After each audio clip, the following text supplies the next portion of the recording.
Welcome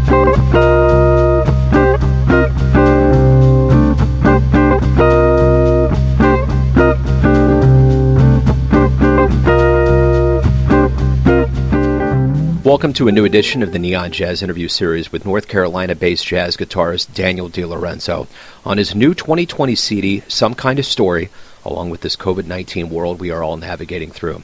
This new disc presented him with the unique opportunity to explore an album of less-than-live solo performances and thematic compositions. It was a great discussion. Enjoy. Well, we are definitely talking under very different circumstances this time around.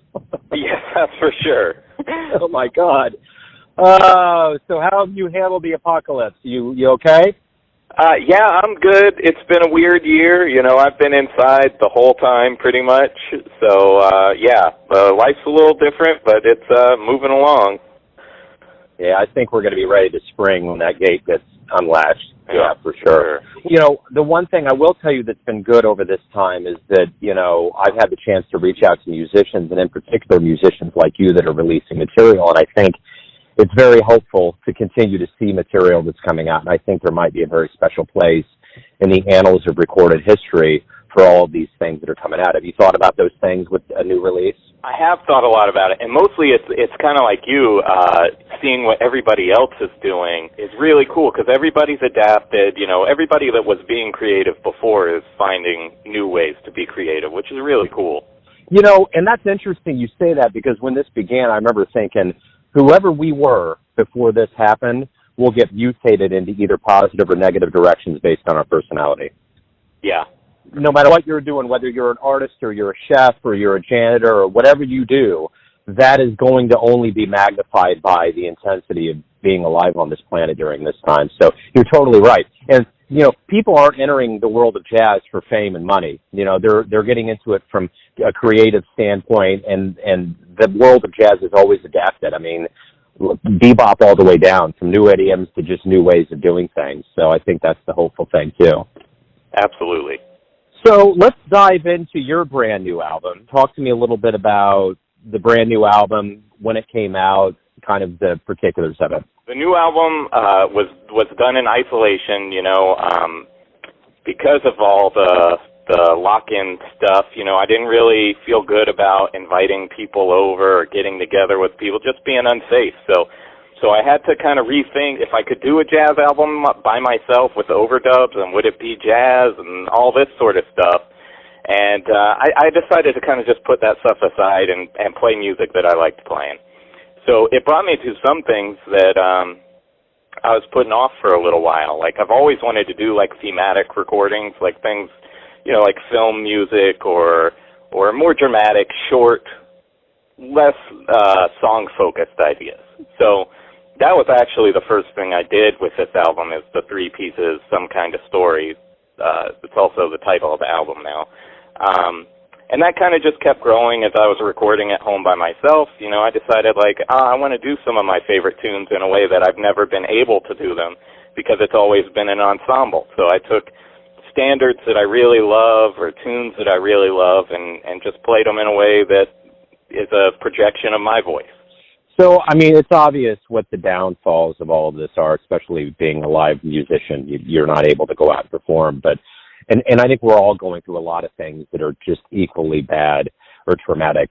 But what have you noticed during this time that could be construed as positive or silver linings, or things that have altered the way you live your life, that once we do return to some things that are a little bit more like being human on this planet, it's going to be a good change for you? Yeah, so the positive part of this is this was a really good time to reflect as a musician. You know, not having people to play with, you know, and having to bring life to music or a song all by yourself, it kind of exposes all the cracks.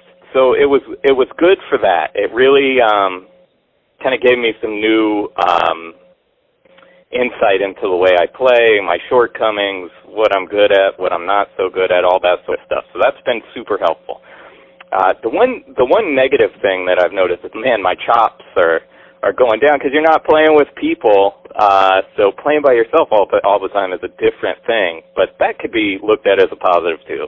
What do you see for the revival, as I've just been kind of terming it the revival when we all get back? How do you see that kind of unfolding? I mean, the numbers are going down.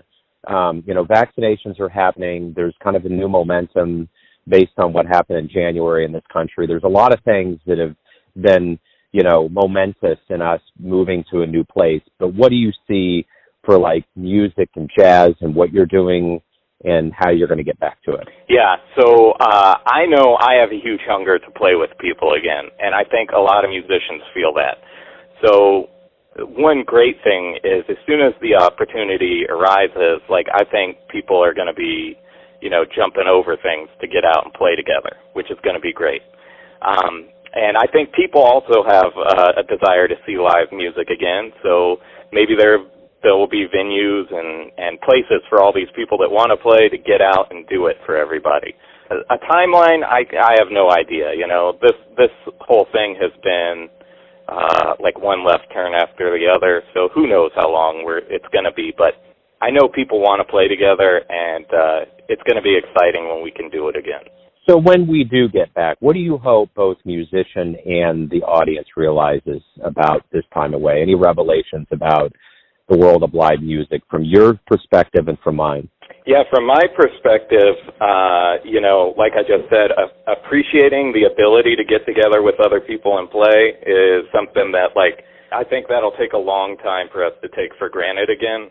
For listeners, maybe kind of the same thing, if you haven't seen live music in a year, or 2 years, however long it takes for this thing to kind of settle down, I think it's going to be a really cool, welcomed experience to get back to that. And hopefully we hold on to that, and it translates into more support for artists, whether it be financial or just moral support. It's tough to be a musician or an artist and to put stuff out when there may not be a way to promote it. You can't go out and tour. You can't go support it. So any support is a valuable thing. So maybe more support will come from all this. Beautiful. Daniel, thank you for reaching out. It's great to have this time to have new music and to talk to you again, and hopefully we can reconvene at a point in history where I ask you about your itinerary and things that actually make logical sense for us that we've lived our whole lives doing. So, but at any rate, thank you for taking some time out. I really appreciate it. Absolutely. Thank you so much, Joe. Thanks for listening and tuning into another Neon Jazz interview. We give you a bit of insight into the finest cats in North Carolina, Kansas City, and spots all over the world, giving fans all that jazz. And thanks to Daniel for his time, music, and story. If you want to hear more interviews, go to Famous Interviews with Joe Domino in the iTunes Store. Visit neonjazz at youtube.com, and for everything Neon Jazz all the time, go to the neonjazz.blogspot.com. Until next time, enjoy the jazz, my friends.